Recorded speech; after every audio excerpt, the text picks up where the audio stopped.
পুলিশের সাবেক মহাপরিদর্শক বেনজির আহমেদের মালিকানাধীন Savannah eco resort and natural পার্কে অভিযান চালিয়েছে জাতীয় রাজস্ব বোর্ডের সেন্ট্রাল ইন্টেলিজেন্স সেল। এ সময় বিপুল পরিমাণ অর্থের কর ফাঁকির প্রমাণ পেয়েছে এনবিআর।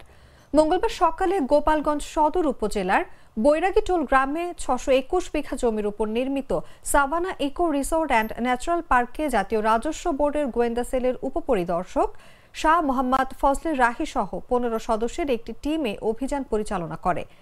এ সময় বিনিয়োগের নথি, আয় ব্যয়ের যাবতীয় হিসাবপত্র ও কম্পিউটারের হার্ড ডিস্ক সহ যাবতীয় তথ্য উপাত্ত যাচাই করে সিআইসি টিম। অভিযানে বিপুল পরিমাণ অর্থের কর ফাঁকির প্রমাণ মিলেছে। এনবিআর এর গোয়েন্দা সেলের উপপরিচালক শাহ মোহাম্মদ ফজলে রাহি বলেন, তদন্ত ও অনুসন্ধানে সুনির্দিষ্টভাবে বিপুল পরিমাণ অঙ্কের কর ফাঁকির প্রমাণ পেয়েছে। আমরা আরও কিছু দপ্তর থেকে তথ্য উপাত্ত সংগ্রহ করছি। সবকিছু হাতে আসার পরে বলতে পারবো কি পরিমাণ কর ফাঁকি দেওয়া হয়েছে। আমরা সুনির্দিষ্ট কিছু তথ্যের ভিত্তিতে, কর ফাঁকির তথ্যের ভিত্তিতে এখানে এসেছিলাম।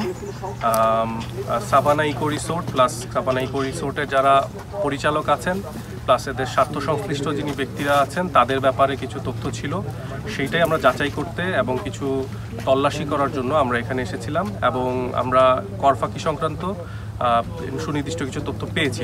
মানে আমাদের একটা যে কোনো তদন্ত, পূর্ণাঙ্গ তদন্ত সম্পন্ন করতে হলে একজন করদাতা বা একজন প্রতিষ্ঠানের যত ধরনের ইনভেস্টমেন্ট আছে সবই আমাদের যাচাই করতে হয়।